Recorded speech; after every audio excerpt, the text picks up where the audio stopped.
আসসালামু আলাইকুম। বাংলাদেশি মম লাইফস্টাইলে সবাইকে স্বাগত জানিয়ে আজকের নতুন ভিডিও শুরু করছি। তো এখানে দেখতে পাচ্ছেন আমি সকাল সকাল চলে এলাম কিচেনে রুটি বানানোর জন্য। আর এটা কিন্তু চালের রুটি। চালের রুটিটা কিন্তু মাংস দিয়ে খেতে দারুণ লাগে। আর মাংসটা আমার রান্না করা আছে, যার কারণে মাংসটা রান্না করতে হবে না, ফ্রিজে আছে, গরম করে নিলেই হবে।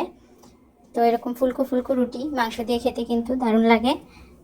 তো এগুলো ভেজে নিচ্ছি। চালের রুটি বানানো যদিও একটু কষ্ট, কিন্তু আমি এখন শিখে গেছি, মোটামুটি বানাতে পারি। আগে আমি পারতাম না, এখন এখন একটু একটু পারি।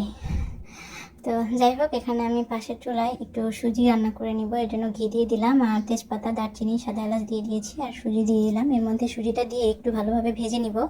সুজিটা একটু ভেজে নিলে কিন্তু খেতে বেশ দারুণ লাগে, আর ফ্লেভারটাও অনেক ভালো হয় ঘি দিলে। তো ভাজতে ভাজতে যখন কালারটি একটু চেঞ্জ হয়ে যাবে, একটু লাল লাল হয়ে যাবে, তখন এর মধ্যে দিয়ে দিচ্ছি সামান্য লবণ আর চিনি। লবণ আর চিনি দিয়ে আবারও 1 মিনিটের মতো ভেজে এর মধ্যে এখন দুধ দিয়ে দিচ্ছি। দুধটা কিন্তু আগে থেকে জাল করা ছিল, যার কারণে আমি দুধটা দিয়ে দিলাম। আর সুজি রান্না করা খুবই সহজ, আর সুজিটা খেতে আমার বাচ্চা খুবই পছন্দ করে রুটি দিয়ে সুজি খেতে। তো যাই হোক, এই জন্য ওর পছন্দ মতো আমি একটু সুজি রান্না করে নিলাম।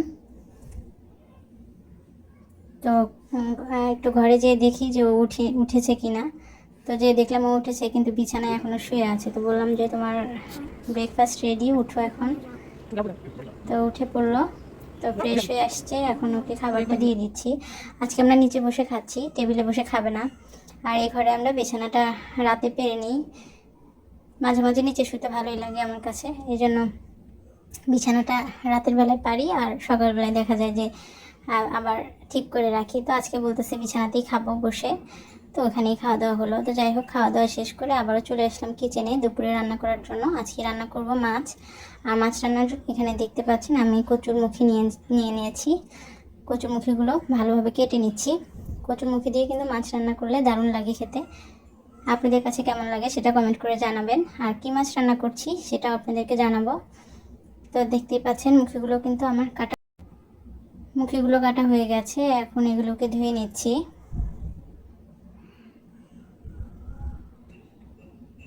আর এখন মুখি ধোয়া হয়ে গেলে এরপরে মাছগুলো ধুয়ে নিব। আর মাছটা হচ্ছে রুই মাছ। আমি রুই মাছ দিয়ে মুখি রান্না করছি, আমার কাছে খেতে দারুণ লাগে রুই মাছ দিয়ে মুখি।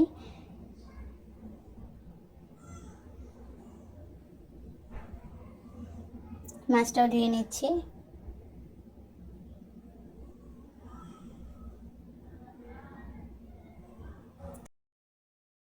আমি একটি চুলায় কড়াই দিয়ে দিয়েছি, এর মধ্যে পেঁয়াজ আর কাঁচামরিচ কুচি দিয়ে দিচ্ছি, আর দিয়ে দিব তেল। সরিষার তেলে রান্নাটা করছি। একটু ভেজে নিব প্রথমে, আর এর মধ্যে লবণ দিয়ে দিচ্ছি। লবণটা দিয়ে দিলে কিন্তু পেঁয়াজটাও তাড়াতাড়ি নরম হয়, আর আমার যেহেতু মনে থাকে না তাই আমি আগে দিয়ে দিই। তো এখন দিয়ে দিচ্ছি পেঁয়াজ রসুন বাটা, জিরা বাটা, হলুদ গুঁড়ো, মরিচ গুঁড়ো।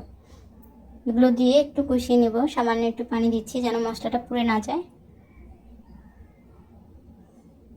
তো এখন এই কষিয়ে নেওয়া মশলার মধ্যে মাছগুলো দিয়ে দিচ্ছি। আপনারা যদি এভাবে কষিয়ে মাছ রান্না করতে না পছন্দ করেন, তাহলে আপনারা ভেজে রান্না করতে পারেন। তবে আমার কাছে কিন্তু কষিয়ে মাছ রান্না করলেও খেতে বেশ ভালো লাগে। তো ঢাকনা দিয়ে দিচ্ছি, এটাকে কষিয়ে নিচ্ছি। তো দেখতে পাচ্ছেন মাছটা কিন্তু কষানো হয়ে গেছে। আমি এখন মাছটা উঠিয়ে নিব। এর মধ্যে সরাসরি মুখিগুলো দিয়ে দিলে মাছটা ভেঙে যাবে, এই জন্য আমি একটু উঠিয়ে নিব মাছগুলো। এর মধ্যে এখন দিয়ে দিচ্ছি মুখি, আর সামান্য পানি দিয়ে দিব মুখিগুলো সিদ্ধ হওয়ার জন্য।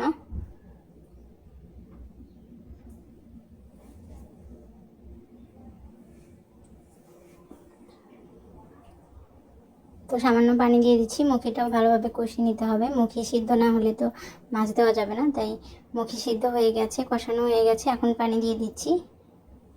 তো যাই হোক, বলক চলে এসছে। এখন এর মধ্যে আবারও আগে থেকে কষিয়ে নেওয়া মাছগুলো দিয়ে দিব। তো আমার ভিডিওগুলো আপনাদের কাছে কেমন লাগছে অবশ্যই কমেন্ট করে জানাবেন। তো হয়ে গেল কিন্তু আমার মুখি দিয়ে রুই মাছ, এটা খেতে দারুণ লাগে। তো আমার বাচ্চা দেখতে পাচ্ছেন ও গাড়ি চালাচ্ছে। ওকে বললাম পড়তে বসো, বলছে মাম্মা একটু গাড়ি চালিয়ে নিই তারপরে পড়তে বসবো। তো ও গাড়ি চালাচ্ছে, এই ফাঁকে আমি রান্নাটাও শেষ করছি, তারপরে নিয়ে হয়তো ওকে পড়তে বসাবো। তো যাই হোক, আমার ভিডিওগুলো আপনাদের কাছে ভালো লাগলে অবশ্যই লাইক, কমেন্ট, সাবস্ক্রাইব করে দিবেন। আর যারা পেজ থেকে দেখছেন তারা অবশ্যই ফলো করে দিবেন। তো আজকের মতো এখানেই বিদায় নিব, আবারও আসবো নেক্সট কোনো ভিডিও নিয়ে। তো সে পর্যন্ত সকলে ভালো থাকবেন, সুস্থ থাকবেন। আল্লাহ হাফেজ। মজা পাই মাম্মা, আমি অনেক গান চালাবো।